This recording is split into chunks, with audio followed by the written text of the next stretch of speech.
پارہ نمبر 26 سورۃ الاحقاف. احقاف حقف کی جمع ہے، ہا کی زیر کے ساتھ حقف. قوم عاد کا ایک علاقہ تھا، اس کو بھی احقاف کہتے ہیں، اور عربی زبان میں سینڈ ڈیونز کو، ریت کے ٹیلوں کو بھی احقاف کہا جاتا ہے. بسم اللہ الرحمن الرحیم.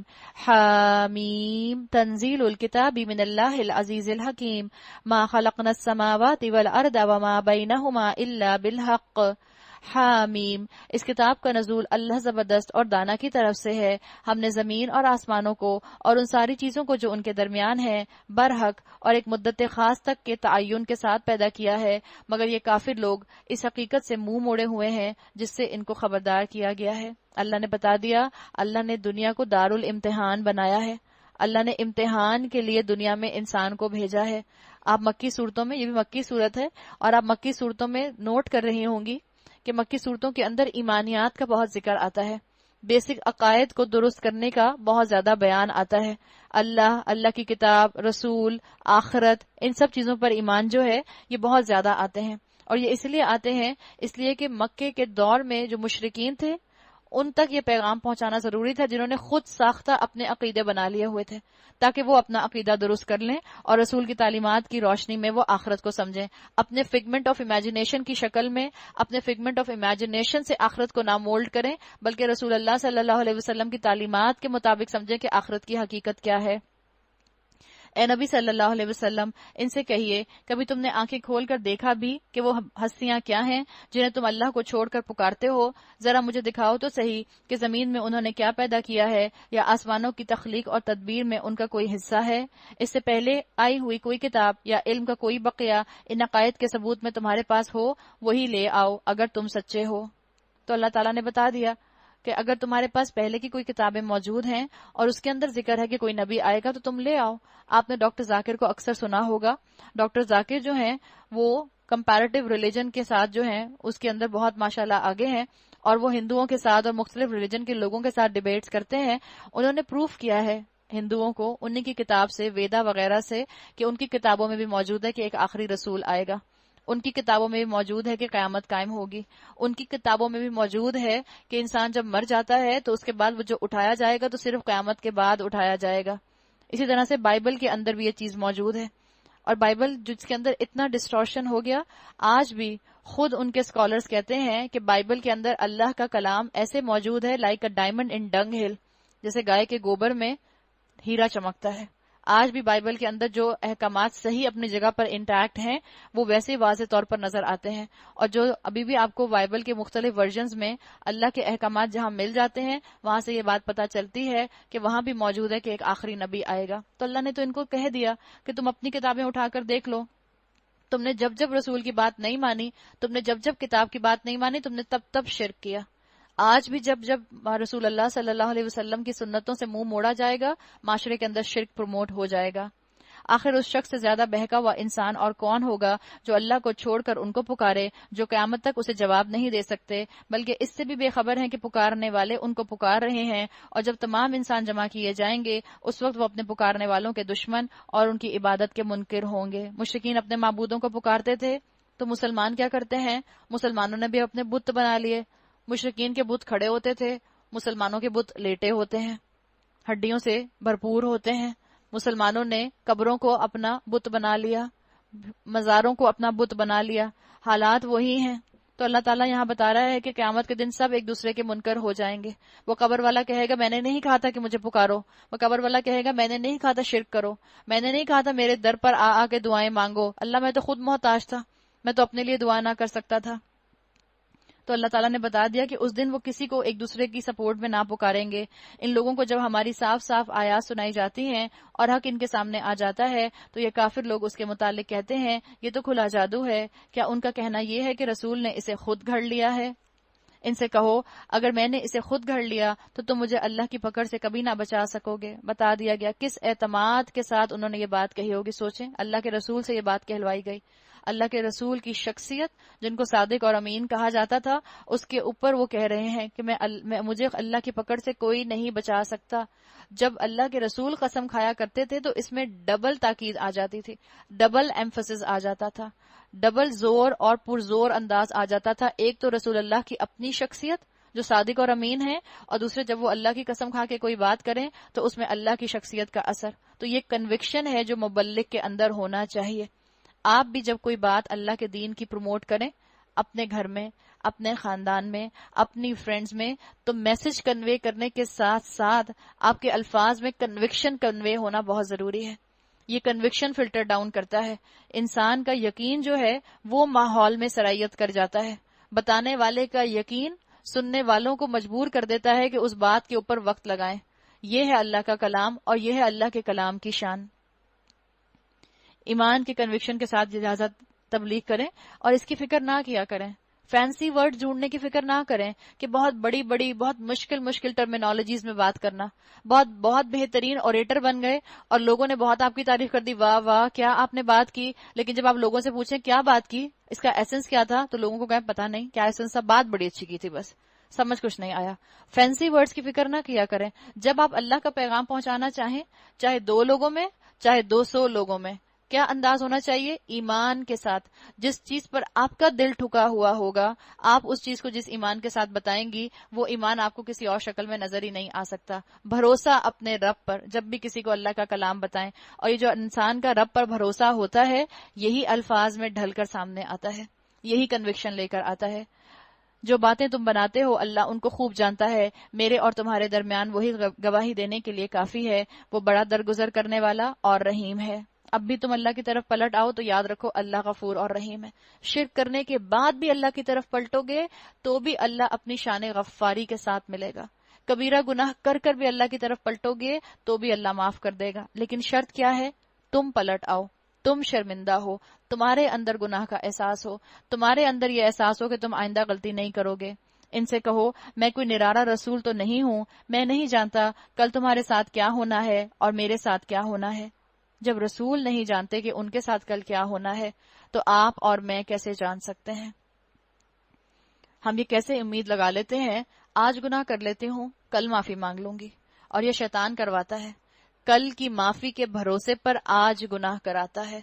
اللہ تعالیٰ نے یہاں رسول اللہ سے کہلوا دیا کہ میں نہیں جانتا کل تمہارے ساتھ کیا ہونا ہے اور میرے ساتھ کیا ہونا ہے. کیا پتا کل معافی کی توفیق نہ ملے.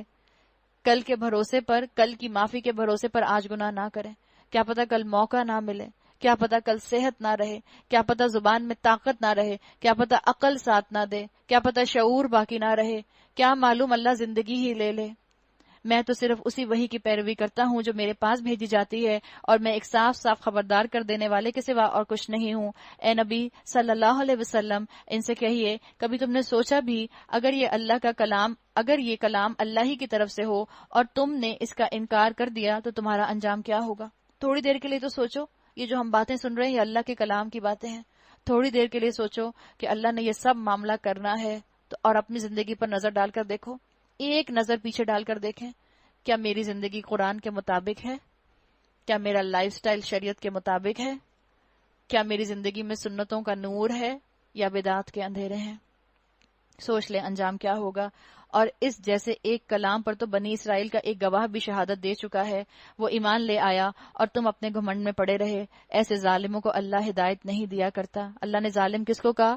ظالم وہ جو اپنی زندگی میں قرآن کو اس کا حق نہ دے، قرآن کو اس کا مقام نہ دے، قرآن کو اس کے رائٹس نہ دے. اللہ نے اس کو ظالم کہہ دیا، بتا دیا وہ ظالم ہے. جن لوگوں نے ماننے سے انکار کر دیا وہ ایمان لانے والوں کے متعلق کہتے ہیں اگر اس کتاب کو مان لینا کوئی اچھا کام ہوتا تو یہ لوگ اس معاملے میں ہم سے سبقت نہ لے جا سکتے تھے. یہ کب معاملہ ہوتا ہے انسان کا؟ جب انسان کا معبود اس کی دولت ہو جاتی ہے. اور انسان اگر دین پر آنا بھی چاہتا ہے تو کنڈیشنز لگا کر آنا چاہتا ہے. چونکہ انہوں نے اس سے ہدایت نہ پائی اس لیے اب یہ ضرور کہیں گے یہ تو پرانا جھوٹ ہے، حالانکہ اس سے پہلے موسیٰ کی کتاب رہنما اور رحمت بن کر آ چکی ہے، اور یہ کتاب اس کی تصدیق کرنے والی زبان عربی میں آئی ہے، لسان عربی، تاکہ ظالموں کو متنبہ کر دے اور نیک روش اختیار کرنے والوں کو بشارت دے دے. اللہ بار بار اس قرآن کی طرف آنے کی دعوت دے رہا ہے. اللہ تعالیٰ نے یہ بات بتا دی کہ یہاں اللہ نے دولت کو معیار نہیں رکھا. یاد رکھو انسان شرک میں مبتلا کب ہوا؟ جب انسان نے یہ سمجھا کہ ہمارے اوپر اتنا اللہ دولت برسا رہا ہے تو ایک کیسے ہو سکتا ہے اللہ ہم سے ناراض ہو. مشرکانہ مذاہب کے اندر یہی تو عقیدہ تھا کہ جس کو بہت اللہ دیتا ہے اس کا مطلب ہے دیوی دیوتا اس سے بہت خوش ہوتے ہیں. ہم مسلمان بھی یہ سمجھتے ہیں کہ اللہ نے ہمیں بڑی نعمتیں دی ہیں، اس کا مطلب ہے میں اللہ کی بڑی نیک بندی ہوں، اللہ کو میری کوئی ادا بڑی پسند آئی ہوئی ہے. ایسا نہیں ہے. اللہ ڈھیل کے طور پر بھی دولت دیتا ہے. اپنے لائف سٹائل پر مڑ کر دیکھیں، اگر نافرمانیوں کے ساتھ دولت مل رہی ہے تو اللہ سے معافی مانگنے کی ضرورت ہے اور اس دولت کو اللہ کی راہ میں استعمال کرنے کی ضرورت ہے. یاد رکھیں یہ ضروری نہیں ہے. دولت کا ملنا اور نہ ملنا ایمان اور بے ایمان والا ہونے کی نشانی نہیں ہے. اگر ایمان لانے سے حضرت بلال جو تھے اور جو حضرت خباب جو تھے ان کی دولت میں اضافہ ہو جاتا تو کیا یہ سب لوگ ان کی طرف اٹریکٹ ہو جاتے؟ حضرت بلال غلام تھے، کوئی دولت تو نہیں رکھتے تھے، لیکن ایمان میں کہاں تھے؟ اللہ کے رسول صلی اللہ علیہ وسلم نے فرمایا ان سے کہ میں نے تمہارے قدموں کی چاپ اپنے سے آگے جنت میں سنی ہے. تو اللہ تعالیٰ نے ان کو یہ مقام دیا تھا. شرک والا مذہب انسان کو یہ سکھاتا ہے کہ انسان جو ہے تکبر کا شکار ہوتا ہے اور انسان سمجھتا ہے کیونکہ میرے پاس بہت دولت ہے تو اسی لیے شاید جو ہے اللہ مجھ سے بڑا راضی ہے. اس چیز کو یہاں ختم کر دیا گیا.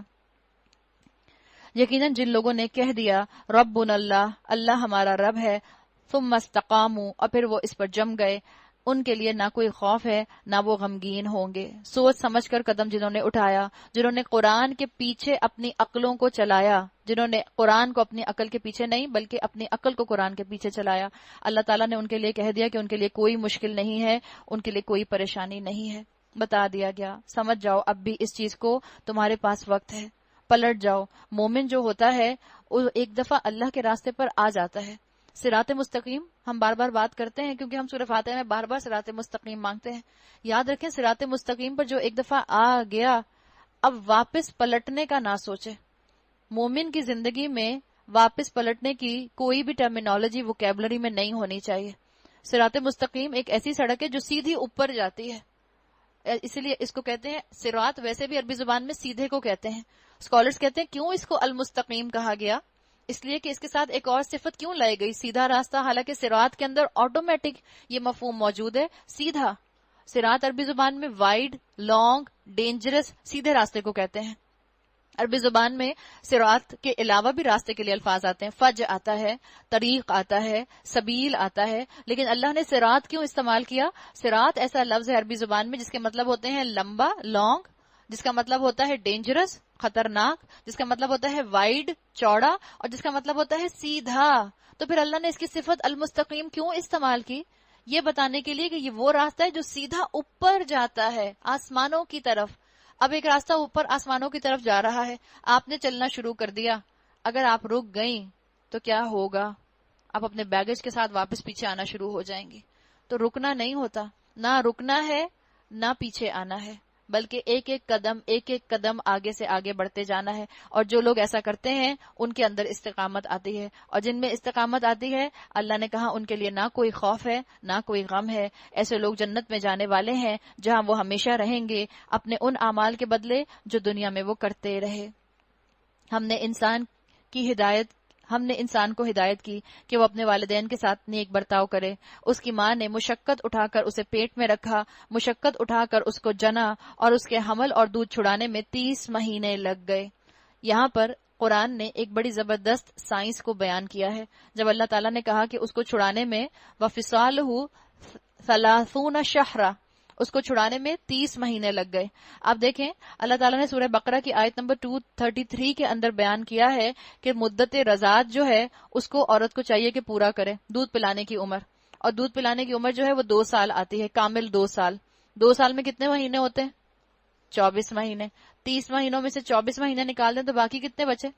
6 مہینے. آج کل پری میچور برتھ ہو رہی ہیں. اللہ تعالیٰ نے اس دور میں بھی بتا دیا کہ اگر 6 مہینے کے بعد کوئی عورت بچہ ڈیلیور کرتی ہے تو اس کے اوپر جو ہے تم زنا کا الزام مت لگا دینا.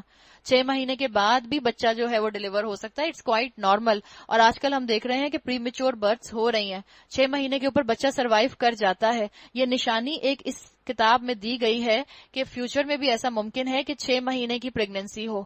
تو انسانوں میں عورتوں کی پریگننسی 6 مہینے کی بھی ہو سکتی ہے. It's quite normal. اس کے اوپر کوئی الزام لگانے والا معاملہ نہیں ہے. یہاں واضح طور پر 24 مہینے جو ہے مدت رضاعت الگ کر دیے گئے، اور باقی جو 6 مہینے ہیں ان کو حمل کا پیریڈ، گیسٹیشن پیریڈ کہہ کے سامنے رکھ دیا گیا. تو یہ اللہ کی ایک شان یہاں بیان ہوئی ہے. اللہ نے کہا کہ ماں باپ ماں باپ میں سے ماں باپ کے ساتھ نیک برتاؤ کرو، اور اس میں سے ماں کے ساتھ کہا کہ ماں کے ساتھ خاص طور پر حسن سلوک کا مظاہرہ کرو. ماں کے پیروں تلے جنت ہے. ایک مرتبہ ایک صحابی نے آپ سے پوچھا تھا کہ میرا سب سے زیادہ مجھ پر کس کا حق ہے؟ آپ نے کہا تمہاری ماں. اس نے کہا پھر؟ انہوں نے کہا پھر؟ آپ صلی اللہ علیہ وسلم نے کہا تمہاری ماں. انہوں نے پوچھا پھر؟ آپ نے کہا تمہاری ماں. چوتھی مرتبہ پوچھا تو انہوں نے کہا تمہارا باپ. تو اللہ تعالیٰ نے اخلاقی طور پر ماں کا درجہ زیادہ رکھا ہے. ماؤں سے محبت کے ساتھ بات کریں، ماؤں کو اکھڑ کر جواب نہ دیں، ماؤں کو آنکھیں رول کر کر جواب نہ دیں، ماؤں کو باڈی لینگویج غلط بنا کر جواب نہ دیں، ماؤں کو کندھے اچکا کر جواب نہ دیں. ماں کوئی بات کہے تو یوں مت کریں. سب بچیاں جو بیٹھی ہیں ایسے آنکھیں رول کرتی ہیں، کیا آپ اور میں جو ہیں وہ بیلن سے روٹی گول کریں گے؟ ایسے آنکھیں گول کرتی ہیں اپنی مزے سے. اللہ نے کہہ دیا کہ ماں باپ کے ساتھ حسن سلوک کرو. اور ماں باپ کے ساتھ حسن سلوک کا معاملہ کیا ہے؟ اگر اماں نے آپ نے کوئی ایک بات اماں سے کہی، اماں نے نہیں سنی، اب کیا کہیں گے آپ؟ کیا ہے، سنتے بھی نہیں ایک دفعہ کی بات؟ نہیں، آپ دوبارہ ریپیٹ کر دیں. اور خاص طور پر جب والدین بوڑھے ہو جائیں، ماں باپ بار بار باتوں کو ریپیٹ کرتے ہیں، ان کو کوئی شوق نہیں ہوتا، ان کو سنائی نہیں دیتا ہے. جب ماں باپ بوڑھے ہو جائیں تو کیا کرو؟ ان کے ساتھ حسن سلوک کا معاملہ کرو. جب ماں باپ تمہیں دیکھیں ان کو مسکرا کر دیکھو. ماں باپ کی طرف مسکرا کر دیکھو گے صدقہ، ماں کی طرف مسکرا کر دیکھو گے اللہ کے رسول نے کہا حج کا ثواب مل جائے گا. دیکھو ماں کی طرف مسکرا کے، بار بار دیکھو ماں کو مسکرا کے. اماں کہیں گی کیا بات ہے، خیریت ہے، بڑا مسکرا رہی ہے آج میری بیٹی. کوئی بات نہیں، آپ کہہ دیں جی ہاں میں حج کا ثواب کمانا چاہ رہی ہوں. مسکرا کر دیکھیں. اور اللہ تعالیٰ نے آپ کو والد دیے ہیں، قدر کریں ان کی. اللہ نے کہا جس سے اس کے والد ناراض ہوتے ہیں اس سے اللہ ناراض ہو جاتا ہے. والد کی ناراضگی میں اللہ کی ناراضگی ہے. اپنے والد کو ناراض نہ ہونے دیں. جیسا وہ چاہتے ہیں ویسا بن جائیں. بچیاں کہتی ہیں آپ لوگ ہم پر اتنی زیادہ سینکشنز کیوں لگاتے ہیں؟ ایک تو ہر وقت گھر میں کرفیو لگا رہتا ہے، یہ نہ کرو، وہ نہ کرو، یہ نہ بولو، وہ نہ کرو، اتنا نہیں بولو، اتنا نہیں کرو، اتنا اونچا نہیں بولو، اس طرح نہیں بولو، ایسے بات نہیں کرتے. آج کل کے بچوں کو تو یہ بھی لگتا ہے کہ ماں باپ جب کہتے ہیں غلط الفاظ استعمال نہیں کرتے، ماں باپ سے بچے کہتے ہیں یہ کون سے غلط الفاظ ہیں. اور بچے ایسی ایسی لینگویج بولنے لگ گئے ہیں، اور سکولز کے اندر بھی وہ اتنے آرام سے ایسی لینگویج، ابیوسو لینگویج بول رہے ہوتے ہیں ایک دوسرے کو بھی. اور جب آپ گھر میں آ کے بچے بولتے ہیں اور آپ ان کو منع کرتے ہیں تو بچے کہتے ہیں اس میں کیا بری بات ہے، اس میں تو کوئی بری بات نہیں. ایک دوسرے کو بڑے آرام سے ایڈیٹ کہہ دیا، کوئی بات ہی نہیں. ایک دوسرے کو بہت آرام سے اسٹوپڈ کہہ دیا، کوئی بات ہی نہیں ہے. تو یہ سب چیزیں کیا ہیں؟ ماں باپ جب تربیت کریں تو کیا کریں؟ صبر کا مظاہرہ کریں. یاد رکھیں اللہ تعالیٰ نے ماں باپ آپ کے اور میرے سر پر کیوں رکھے ہیں. اللہ چاہتا تو جانوروں کی طرح جب ایک اولاد جو ہے ایک سرٹن ایج پر آتی، کھانے پینے کے قابل ہو جاتی، خود جا کر اپنا کما سکتی، تو اللہ کہتا ہے ان کو گھروں سے نکال دو. اللہ نے کیوں ماں باپ کو سروں پر رکھا؟ اللہ نے تربیت کے لیے ماں باپ کو سر پر رکھا ہے. اولاد کتنی ہی زیادہ جو ہے وہ ٹیکنالوجی سے اویئر ہو جائے، اولاد کتنی ہی زیادہ جو ہے وہ ڈگری بڑی لے لے، اولاد کتنی ہی زیادہ دنیا کے بارے میں، دنیا کی پریکٹیکلٹی کے بارے میں جان لے، یاد رکھیں تجربے میں ماں باپ سے آگے نہیں بڑھ سکتی. تعالیٰ نے ماں باپ آپ کے اور میرے سر پر کیوں رکھے ہیں؟ اللہ چاہتا تو جانوروں کی طرح جب ایک اولاد جو ہے ایک سرٹن ایج پر آتی، کھانے پینے کے قابل ہو جاتی، خود جا کر اپنا کما سکتی، تو اللہ کہتا ہے ان کو گھروں سے نکال دو. اللہ نے کیوں ماں باپ کو سروں پر رکھا؟ اللہ نے تربیت کے لیے ماں باپ کو سر پر رکھا ہے. اولاد کتنی ہی زیادہ جو ہے وہ ٹیکنالوجی سے اویئر ہو جائے، اولاد کتنی ہی زیادہ جو ہے وہ ڈگری بڑی لے لے، اولاد کتنی ہی زیادہ دنیا کے بارے میں، دنیا کی پریکٹیکلٹی کے بارے میں جان لے، یاد رکھیں تجربے میں ماں باپ سے آگے نہیں بڑھ سکتی. آپ 40 سال کے بھی ہو جائیں گے، ماں باپ 80 سال کے ہو جائیں گے. آپ 50 سال کی ہو جائیں گی، ماں باپ 90 سال کے ہو جائیں گے. تو ان کی عزت کریں، ان کا اکرام کریں، اور اپنے چہرے کے تاثر کو ان کے سامنے کنٹرول کرنا سیکھیں. یہ آج کل کی نسل کی سب سے بڑی آزمائش، ماں باپ کے سامنے اپنے فیشل ایکسپریشن کو کنٹرول کر لینا. ایسے ایسے ان پہ جذبات کے سمندر آ جا رہے ہوتے ہیں اور ماں باپ سب سمجھ رہے ہوتے ہیں. اور خاص طور پر جب بوڑھے ماں باپ ہوں ان کا بہت دل دکھتا ہے، ان کو بہت اذیت ہوتی ہے. بچیاں کیا کہتی ہیں، بچے کیا کہتے ہیں، ہماری امی بوڑھی تھوڑی ہیں. ایک تو آج کل کسی کی بھی امی بوڑھی نہیں ہوتی، سبھی امیاں جوان ہیں. جو 40 کی ہیں وہ لگتی ہیں 20 کی، اور جو 30 کی ہیں وہ لگتی ہیں 15 کی. اتنی چھوٹی چھوٹی امیاں، پتہ ہی نہیں چلتا کہ امیاں ہیں کہ فرینڈز ہیں کہ دوستیں ہیں. امی چاہے آپ کو عمر میں بڑی لگیں یا نہ لگیں، عزت اور احترام ان کا کرنا ہے.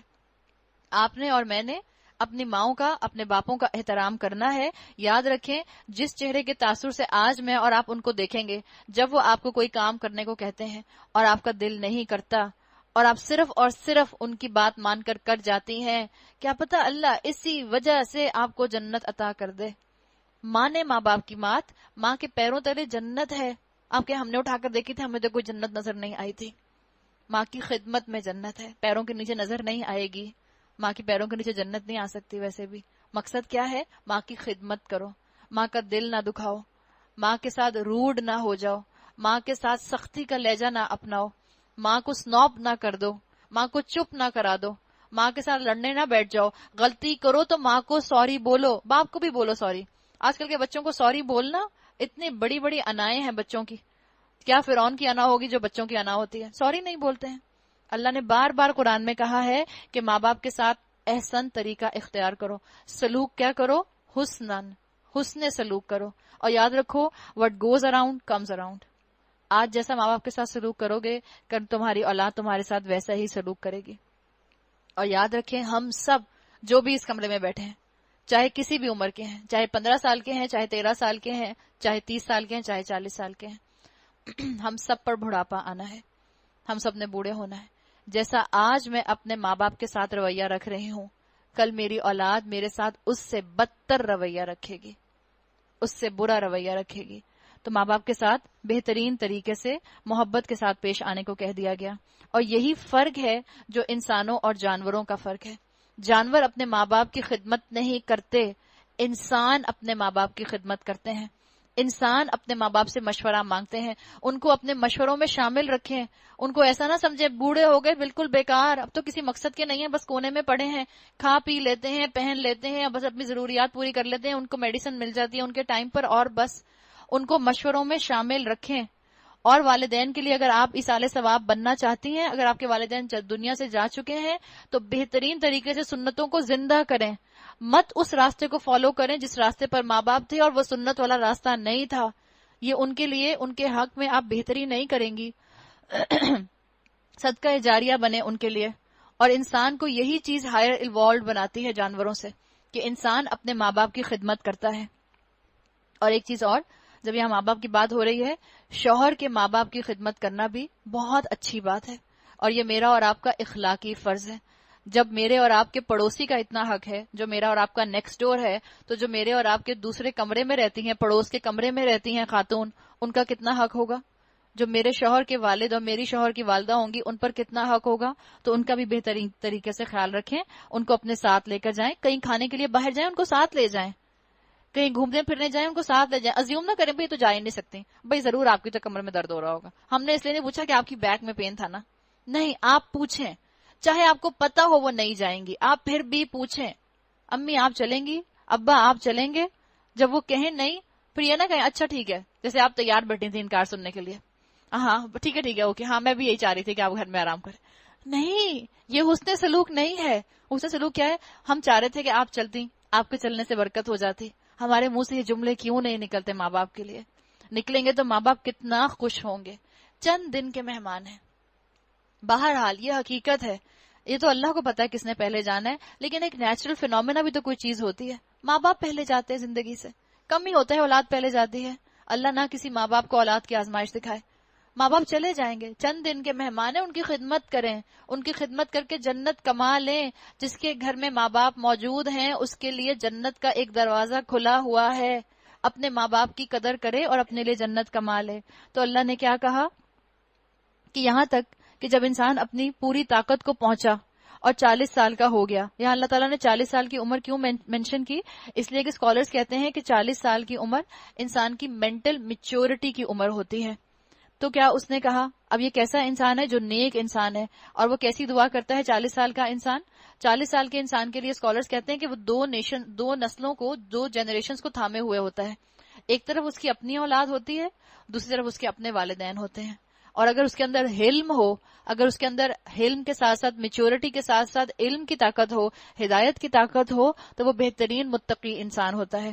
تو وہ دعا کیا کرتا ہے؟ ربی اوزینی ان اشکر نعمتک التی انعمت علی وعلی والدی وان اعمل صالحا ترضاہ واصلح لی فی ذریتی اے میرے رب مجھے توفیق دے کہ میں تیری ان نعمتوں کا شکر ادا کروں جو تو نے مجھے اور میرے والدین کو عطا کی ہیں. نعمت دینے والے کو پہچانوں، نعمت کا صحیح جگہ پر استعمال کروں. اللہ کا بندہ ایسے دعا کرتا ہے. اللہ نے ماں باپ دیے ہیں تو میں ماں باپ کی قدر کرنے والی بنوں. اللہ نے اولاد دی ہے تو میں اولاد کو صدقہ جاریہ بنانے کی فکر کروں. اور یقیناً یہ حقیقت ہے، یہاں پر جو کہا مجھے توفیق دے کہ میں ان نعمتوں کا شکر ادا کروں جو تو نے مجھے اور میرے والدین کو عطا کی ہیں. حقیقت ہے کہ والدین کی نعمتوں سے میکسیمم فائدہ اولاد اٹھاتی ہے. والدین خود بھی نہیں اٹھاتے اپنے مال سے اتنا فائدہ جتنا ان کے مال سے ان کی اولاد فائدہ اٹھاتی ہے. آپ دیکھیں ہم سب جن کے بچے اسکول گوئنگ ہیں یا یونیورسٹی گوئنگ ہیں، آپ کے مال کا ایک بڑا اماؤنٹ آپ کے بچوں کے اوپر لگ رہا ہوتا ہے، اور ماں باپ دل کھول کر خرچ کر رہے ہوتے ہیں. ماں باپ یہ نہیں کہہ رہے ہوتے کہ بس اب میں نے تم پر خرچ کر دیا، اب تم مجھے پے بیک کرو گے بڑے ہو کے، اب جب تم اپنے پروفیشنل کو اپنا لو گی تو تم نے مجھے پے بیک کرنا ہے. کوئی ماں باپ ایسا نہیں کہتے. ماں باپ کی نعمتیں اولاد انجوائے کرتی ہے. تو ایسا بندہ جو ایسی دعا کر رہا ہے. اور کیا کہا اس نے؟ اور ایسا نیک عمل کروں جس سے تو راضی ہو جائے. اللہ اس کی فکر نہیں ہے کہ میرا نیک عمل جو ہے وہ دنیا والوں کو راضی کر رہا ہے کہ نہیں کر رہا. ہو سکتا ہے دنیا والوں کی نظر میں میرا سٹیٹس نہ بڑھ رہا میری عزت نہ بڑھ رہی ہو سکتا ہے اسکول فرینڈز میں میری پاپولیرٹی کم ہو رہی ہو آپ کی بات پر عمل کرنے سے، لیکن ایسا عمل کروں جس سے آپ راضی ہو جائیں، وہ نیکی جس سے آپ خوش ہو جائیں. اور میری اولاد کو بھی نیک بنا اور مجھے سکھ دے. اولاد کو نیک بنائیں گے تو سکھ کیسے ملے گا؟ آخرت کا صدقہ جاریہ بنے گی اولاد. اولاد کا صدقہ جاریہ بننا ماں باپ کی قبروں کو ٹھنڈا کرنے کا باعث بنتا ہے. میں تیرے حضور توبہ کرتا ہوں، تابع فرمان مسلم بندوں میں سے ہوں. اس طرح کے لوگوں سے ہم ان کے بہترین اعمال کو قبول کرتے ہیں اور ان کی برائیوں سے درگزر کر جاتے ہیں. یہ جنتی لوگوں میں شامل ہوں گے اس سچے وعدے کے مطابق جو ان سے کیا جاتا رہا. اور دوسرا کردار اس کے برعکس، جس شخص نے اپنے والدین سے کہا اف تنگ کر دیا تم نے، کیا تم مجھے یہ خوف دلاتے ہو کہ میں مرنے کے بعد قبر سے نکالا جاؤں گا؟ بیزار ماں باپ سے، ماں باپ کی بات سننے کو تیار نہیں. ماں باپ بات کر رہے ہیں اور ٹیکسٹنگ کرنے میں مصروف. ماں باپ بات کر رہے ہیں اور کانوں میں ایک کان میں ایئر پلگ لگا ہوا ہے، پتہ چلا ایک کان سے بظاہر اماں کو لگ رہا ہے سن رہی ہے، سارا کنسنٹریشن دوسرے کان پر ہے. ایسے اولاد، بیزار اولاد والدین سے. خود کو عقل کل سمجھا. ماں کوئی بات سمجھا رہی ہے، آپ کو نہیں پتا نا، میں بتا رہی ہوں ایسے ہوتا ہے، مجھے پتا ہے. ایک تو آج کل کی اولاد کو سب کچھ پتا ہوتا ہے. ایک زمانے ہماری جیسی جو اولاد تھی وہ جا کے ماں باپ سے پوچھتی تھی اماں یہ بتا دیں، اماں یہ بتا دیں. آج کل کے بچے کہہ رہے ہوتے ہیں اماں آپ کو تو یہ بھی نہیں پتا، میں بتاتی ہوں آپ کو کیسے کرتے ہیں. یہ انداز پسندیدہ نہیں ہے.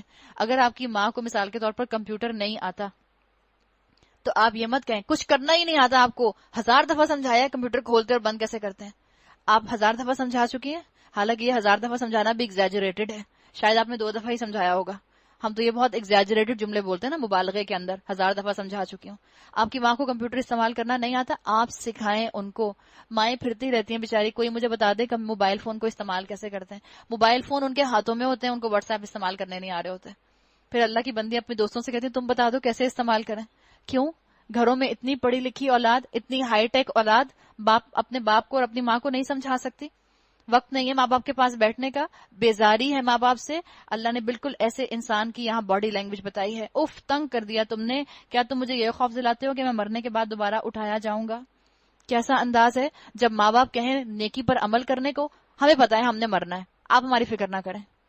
ہمیں پتا ہے ہم نے کیا نیکی کرنی ہے اور کب نیکی کرنی ہے، آپ مت مجھے کہا کریں. یہ انداز. حالانکہ مجھ سے بہت سی پہلی نسلیں گزر چکی ہیں، ان میں سے تو کوئی اٹھ کر نہ آیا.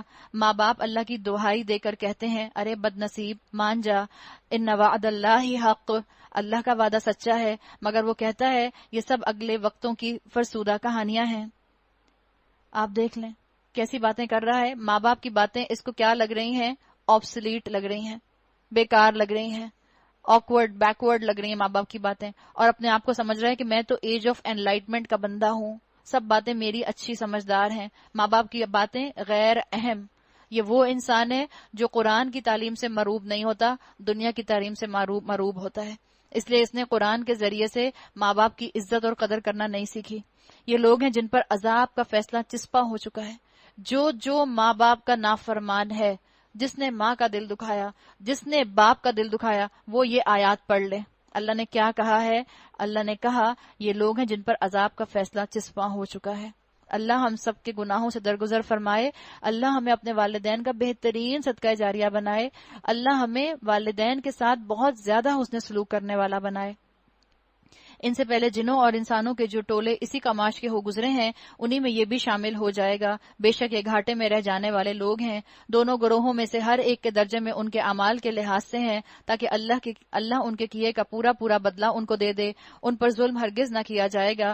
پھر جب یہ کافر لوگ آگ کے سامنے کھڑے کیے جائیں گے تو ان سے کہا جائے گا، تم اپنے حصے کی نعمتیں اپنی دنیا کی نعمتوں میں ختم کر چکے، ان کا لطف تم نے اٹھا لیا۔ اب جو تکبر تم زمین میں کسی حق کے بغیر کرتے رہے اور جو نافرمانیاں تم نے کی، ان کی پاداش میں آج تم کو ذلت کا عذاب دیا جائے گا۔ جو اللہ نے نعمتیں دی تھیں ان کو تم نے نیکیوں میں کنورٹ نہیں کیا۔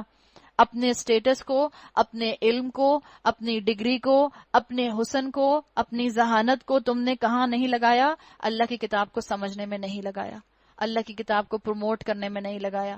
تو اللہ تعالیٰ بھی اس کو کہہ دے گا کہ تم جاہل ہو۔ اللہ کی نظر میں ایسے سب لوگ جاہل ہیں۔ آج کفار کو اللہ ان کی محنت کا پھل دے دے گا، اور ان کی محنت کا پھل کیا ہے؟ عذاب، ذلت کا۔ ذرا انہیں عاد کے بھائی ہود کا قصہ سناؤ، جبکہ اس نے احقاف میں اپنی قوم کو خبردار کیا تھا، اور ایسے خبردار کرنے والے اس سے پہلے بھی گزر چکے ہیں اور اس کے بعد بھی آتے رہے کہ اللہ کے سوا کسی کی بندگی نہ کرو، مجھے تمہارے حق میں ایک بڑے ہولناک دن کے عذاب کا اندیشہ ہے۔ انہوں نے کہا، کیا تو اس لیے آیا ہے کہ ہمیں بہکا کر ہمارے معبودوں سے برگزشتہ کر دے؟ اچھا تو لے آ اپنا وہ عذاب جس سے تو ہمیں ڈراتا ہے، اگر واقعی تو سچا ہے۔ اس نے کہا، قال انما العلم عند اللہ، اس کا علم تو اللہ کو ہے، اور میں صرف وہ پیغام تمہیں پہنچا رہا ہوں جسے دے کر مجھے بھیجا گیا ہے۔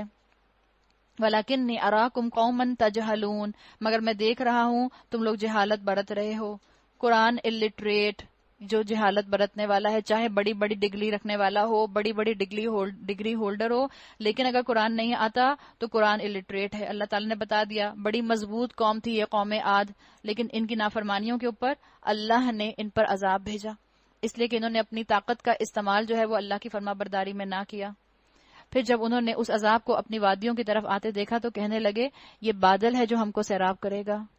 اللہ کے رسول صلی اللہ علیہ وسلم کے لیے آتا ہے، حضرت عائشہ سے روایت مروی ہے جس کا مفہوم آتا ہے کہ جب بادل آیا کرتے تھے تو لوگ خوشیاں منایا کرتے تھے مکہ میں، اور اللہ کے رسول صلی اللہ علیہ وسلم کے چہرے پر حضرت عائشہ کہتی ہیں پریشانی کے آثار آ جایا کرتے تھے۔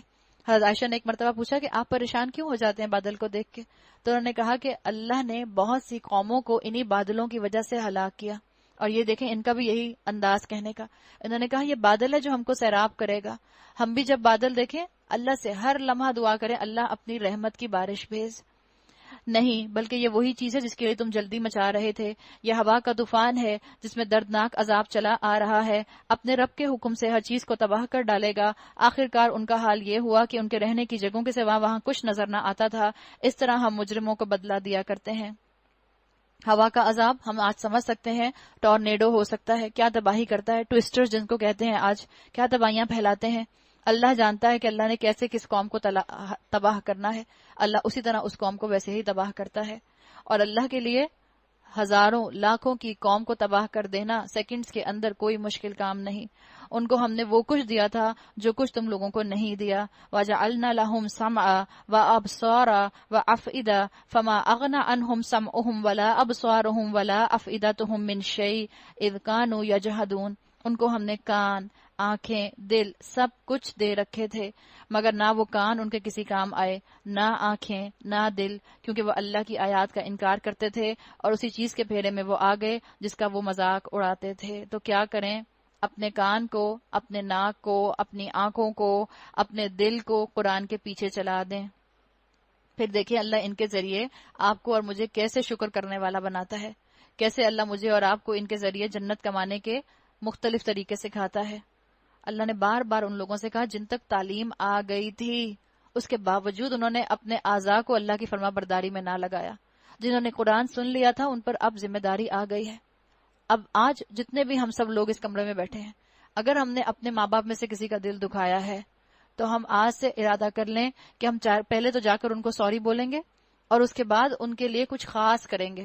آپ ان کے پاس کوئی تحفہ لے کر چلی جائیں، آپ کے شہر میں نہیں رہتے، آپ ان سے فون پر ان سے بات کریں۔ آپ اگر جو ہیں چھوٹی ہیں، ابھی شادی شدہ نہیں ہیں، آپ ان کے کسی کام کو ان کے لیے کریں۔ جو کام آپ ان کے لیے کر سکتے ہیں، آپ ان کے لیے ایکسٹرا گروسری کر دیں، ان کے بغیر کہے ان کے گھر چلی جائیں، ان کے بغیر کہے ان کو وقت دیں، جو کر سکتے ہیں کریں، اس لیے کہ جس وقت علم آ جائے اسی وقت عمل کر لینا چاہیے. لوہا گرم ہو تو اس پر چوٹ لگائی جاتی ہے تو وہ اس شیپ میں آ جاتا ہے جس شیپ میں آپ اس کو لانا چاہتے ہیں. لوہا ٹھنڈا ہو جائے، آپ اس پر چوٹ لگاتے رہیں، آپ در میں لگاتے رہیں، آپ اس کو ہیمر سے ٹھوکتے پھوکتے رہیں، اس پر کوئی اثر نہیں ہوتا. جب دل نرم ہو اس وقت عمل کر جائیں، ورنہ اسی کیٹیگری میں انسان آ جائے گا کہ اس نے اللہ کی آیات سنی اور عمل نہ کیا، اور اپنے عمل نہ کرنے کی وجہ سے اس نے اللہ کی آیات کا مذاق بنا لیا. تمہارے گرد و پیش کے علاقوں میں بہت سی بستیوں کو ہم ہلاک کر چکے ہیں، ہم نے اپنی آیات بھیج کر بار بار طرح طرح سے ان کو سمجھایا، شاید کہ وہ باز آ جائیں. پھر کیوں نہ ان ہستیوں نے ان کی مدد کی جنہیں اللہ کو چھوڑ کر انہوں نے تقرب اللہ کا ذریعہ سمجھتے ہوئے اپنا معبود بنا لیا تھا، بلکہ وہ تو ان سے کھوئے ہوئے تھے، اور یہ تھا ان کے جھوٹ اور ان کے بناوٹی عقیدوں کا انجام جو انہوں نے گھڑ رکھے تھے. یہ سمجھتے تھے کہ ان کے بت ان کو مشکلات میں بچا لیں گے، تو اللہ تعالیٰ نے بھی کیا کیا، ان کے بتوں کو بھی ان کے ساتھ تباہ اور برباد کر دیا. ہم کراچی والے ہم کہتے ہیں ہم تو کسی بت کو نہیں پوچھتے، حالانکہ ہم نے بھی بڑے بت اپنے سینوں میں چھپا کر رکھے ہیں، اور بعض دفعہ تو شرک کی انتہا ہو جاتی ہے. اگر آپ کی اور میرے گھروں میں کام کرنے والی عورتیں اس شرک میں مبتلا ہیں تو آپ کی اور میری بھی ذمہ داری بنتی ہے کہ ہم ان تک علم پہنچائیں، ہم ان کو سمجھائیں. کراچی کے اندر عام طور پر یہ الفاظ استعمال کیے جاتے ہیں، کتنی مرتبہ ہم دیکھتے ہیں سائیکلون دور دور سے نکل جاتا ہے، سائیکلون آ رہا ہے، سائیکلون آ رہا ہے، سائیکلون آ رہا ہے، اور پھر کیا آپ کو کہیں سے سننے کی آواز ملتی ہے کانوں پر، عبداللہ شاہ غازی کے بازار کی وجہ سے سائیکلون کراچی کے ساحل سے نہیں ٹکرایا. انا للہ و انا الیہ راجعون. یہ شرک کا عالم ہے. جس معاشرے میں آپ اور میں رہتے ہیں وہاں یہ شرک ہے تو آپ اور میں خاموش بیٹھے رہیں گے، خاموش تماشائی بنے رہیں گے. گونگا ایمان، گونگی تبلیغ کیسے ہوگی آپ کی اور میری؟ بولنا پڑے گا، حق کو تو آرٹیکولیٹ کرنا پڑتا ہے، حق کا تو اعلان کرنا پڑتا ہے، لوگوں کو امر بالمعروف اور نہی عن المنکر کرنا پڑے گا، ورنہ پھر وہی انجام ہوگا جو انجام اس بستی میں اس شخص کا ہوا تھا جو 80 سال سے اللہ کی عبادت کر رہا تھا. اللہ نے جبرائیل علیہ السلام کو حکم دیا اقلب علیہا، اس کے گھر سے عذاب کا آغاز کرو، اس لیے کہ اس کے سامنے میری نافرمانیاں ہوتی تھیں اور اس کے ماتھے پر بل نہیں پڑتا تھا، اس کو برا نہیں لگتا تھا، وہ اللہ کے بندوں کو میرے راستے پر نہیں بلاتا تھا. اللہ تعالیٰ مجھے اور آپ کو عمل کرنے والوں میں اور تبلیغ کرنے والوں میں شامل فرمائے. اور وہ واقعہ بھی قابل ذکر ہے جب ہم جنوں کے ایک گروہ کو تمہاری طرف لے آئے تھے تاکہ قرآن سنیں. جب وہ اس جگہ پہنچے جہاں تم قرآن پڑھ رہے تھے تو انہوں نے آپس میں کہا خاموش ہو جاؤ. طائف سے اللہ کے رسول صلی اللہ علیہ وسلم جو تھے وہ مایوسی سے، بہت ہی طائف کا واقعہ آپ صلی اللہ علیہ وسلم کی زندگی میں تکلیف دہ تھا، لوگوں نے آپ کی تبلیغ سے انکار کر دیا تھا، آپ کو سننے سے انکار کر دیا تھا، تو اللہ کے رسول بہت ہی بجھے ہوئے دل کے ساتھ وہاں سے نکلے تھے، اور وادی نخلا میں آپ فجر کی نماز پڑھا رہے تھے، جہاں پر روایات میں آتا ہے کہ جنوں کی ایک جماعت نے اللہ کے رسول کو قرآن کی تلاوت کرتے ہوئے سنا. اسکالرز بتاتے ہیں کہ ہوا یہ تھا کہ جب وہی آنا شروع ہوئی تو ہم جانتے ہیں کہ آسمان کے اوپر پہرے بٹھا دیے گئے تھے. شیطان اور جن جو تھے وہ وہی کے اترتے وقت اور وہی کے نازل ہوتے وقت وہاں موجود نہ رہ سکتے تھے، وہاں سے سنگن نہیں لے سکتے تھے. تو جنوں کو پریشانی ہوئی کہ آخر کیا چیز ایسی آسمانوں کے اوپر ایکٹیویٹی ہو رہی ہے آسمان اور زمین کے درمیان میں جس کی وجہ سے اتنے سخت پہرے بٹھائے گئے ہیں. تو انہوں نے آپس میں فیصلہ کیا کہ ہم جو ہیں مختلف گروہ بنا کر زمین میں جاتے ہیں اور دیکھتے ہیں کہ کیا چیز خاص ہے جو آسمانوں سے زمین کی طرف آ رہی ہے جس کی وجہ سے اتنی ہائی سیکیورٹی الرٹ ہوا ہے. تو ان میں سے ایک گروہ جو تھا وہ اس مسجد کی طرف پہنچا وادی نخلا میں، اور اس نے وہاں سنا کہ اللہ کے رسول فجر کی نماز میں تلاوت کرا رہے ہیں. اور جب انہوں نے وہاں پہنچے تو انہوں نے آپس میں کہا خاموش ہو جاؤ. قالو انصتو، خاموش ہو جاؤ، یعنی جو سمجھنے کے لیے سننا چاہے گا وہ خاموشی سے سنے گا، اس کی زبان بھی خاموش ہوگی، اس کا دل بھی خاموش ہوگا، اس کے دماغ کے ارادے اور جذبات بھی خاموش ہوں گے، اس کا دل اور دماغ آپس میں باتیں نہیں کر رہا ہوگا، خاموشی اختیار کرے گا. اور طائف کا واقعہ ہم سب جانتے ہیں کہ اللہ کے رسول صلی اللہ علیہ وسلم کے اوپر اتنے پتھر برسائے گئے تھے کہ آپ کی جو جوتے تھے وہ لہو لہان ہو گئے تھے، اس کے اندر خون آ گیا تھا. تو اللہ تعالیٰ نے یہ معجزہ دکھایا کہ اگر انسان آپ کی بات نہیں سنیں گے، اللہ ایک اور مخلوق کو بھیج دے گا جو غور سے آپ کی بات سنیں گے. پھر جب وہ پڑھا جا چکا تو وہ خبردار کرنے والے بن کر اپنی قوم کی طرف پلٹے. آپ دیکھیں ادھر انہوں نے سنا، ادھر تبلیغ کرنی شروع کر دی. ہم کہتے ہیں ابھی تو میں خود ہی عمل نہیں کر رہی تو میں کیسے لوگوں کو جو ہوں اچھائی کی طرف بلانا شروع کر دوں. ہم کہتے ہیں ابھی تو مجھ میں اتنی خرابیاں ہیں، یقیناً گراس ڈسکرپنسی نہیں ہونی چاہیے، لیکن کیا ہے کہ آپ اور میں پرفیکٹ انسان نہیں بن سکتے، ہمیں پرفیکشن نہیں آ سکتی، کوئی نہ کوئی کمی خرابی ہم میں رہے گی. اپنی اس کمی خرابی کو دور کرنے کے ارادے کو رکھ کر انسان تبلیغ کرتا رہے. ادھر انہوں نے سنا، ادھر ہی اپنی قوم کی طرف تب مبلغ بن کر پلٹ گئے. انہوں نے جا کر کہا، اے ہماری قوم کے لوگوں، ہم نے ایک کتاب سنی ہے جو موسیٰ کے بعد نازل کی گئی ہے، تصدیق کرنے والی ہے، اپنے سے پہلے آئی ہوئی کتابوں کی رہنمائی کرتی ہے، حق اور راہ راست کی. اے ہماری قوم کے لوگوں، اجیبوا داعی اللہ، اللہ کی طرف بلانے والے کی دعوت قبول کر لو، یعنی اللہ کے رسول پر ایمان لے آؤ اور اس پر ایمان لے آؤ، اور اللہ تمہارے گناہوں سے درگزر فرمائے گا، تمہیں عذاب علیم سے بچائے گا. اور جو کوئی اللہ کے داعی کی بات نہ مانے، نہ وہ زمین میں خود کوئی بل بوتا رکھتا ہے، نہ اللہ کو ذکر کر سکتا ہے، اور نہ اس کے کوئی ایسے حامی اور سرپرست ہیں کہ اللہ سے اس کو بچا سکیں، ایسے لوگ کھلی گمراہی میں پڑے ہوئے ہیں. اس سے پتہ چلتا ہے، اسکالرز کا کہنا ہے کہ قیامت میں جنوں کا بھی حساب کتاب ہوگا. اس لیے انہوں نے کہا کہ یغفر لکم من ذنوبکم، تم اس پر ایمان لے آؤ گے تو اللہ تمہارے گناہوں کو معاف کر دے گا. تو جنوں کا بھی حساب کتاب ہوگا. اور کیا ان لوگوں کو یہ سجائی نہیں دیتا کہ جس خدا نے یہ زمین اور آسمان پیدا کیے اور ان کو بنائے ہوئے وہ نہ تھکا، وہ ضرور اس پر قادر ہے کہ مردوں کو جلا اٹھائے. کیوں نہیں، یقیناً وہ ہر چیز کی قدرت رکھتا ہے. جس روز یہ کافر آگ کے سامنے لائے جائیں گے، اس وقت ان سے پوچھا جائے گا، الیس ھذا بالحق، کیا یہ حق نہیں ہے؟ یہ کہیں گے، ہاں ہمارے رب کی قسم یہ واقعی حق ہے. یعنی کنٹینیوٹی آف کانشیسنس ہوگا انسان کا، اس وقت انسان پہچان لے گا. اللہ فرمائے گا، اچھا تو اب عذاب کا مزہ چکھو اپنے اس انکار کی پاداش میں جو تم کرتے رہے تھے. فصبر، پس اے نبی صلی اللہ علیہ وسلم صبر کیجئے، کما صبر اولو العزم من الرسل، جس طرح اولو العزم رسولوں نے صبر کیا ہے. اللہ تعالیٰ نے بتا دیا اللہ تو اپنی حجت پوری کر کے رہے گا، آپ صبر کا دامن اپنے ہاتھ سے نہ چھوڑیے اور ان کے معاملے میں جلدی نہ کیجیے. جس روز یہ لوگ اس چیز کو دیکھ لیں گے جس کا انہیں خوف دلایا جا رہا ہے، تو انہیں یوں معلوم ہوگا جسے دنیا میں ایک دن کی ایک گھڑی بھر سے زیادہ نہیں رہے تھے. بلاغ، بات پہنچا دی گئی، اللہ نے تو حجت پوری کر دی. اللہ مجھے اور آپ کو نافرمانوں میں شامل نہ کرے. فَهَلْ يُهْلَكُ إِلَى الْقَوْمُ الْفَاسِقُونَ، اب کیا نافرمان لوگوں کے سوا اور کوئی ہلاک ہوگا؟ ہم کہیں اللہ مجھے نافرمان نہیں بننا، اللہ مجھے قرآن پڑھنے والا بننا ہے، اللہ قرآن پڑھنے کے بعد مجھے عمل کرنے والا بنا دے، اللہ اس قرآن کی رسی سے مجھے جڑ جانے والا بنا دے. ہوا حبل اللہ المتین، اللہ اس رسی سے مجھے اور آپ کو چپک جانے والا بنا دے.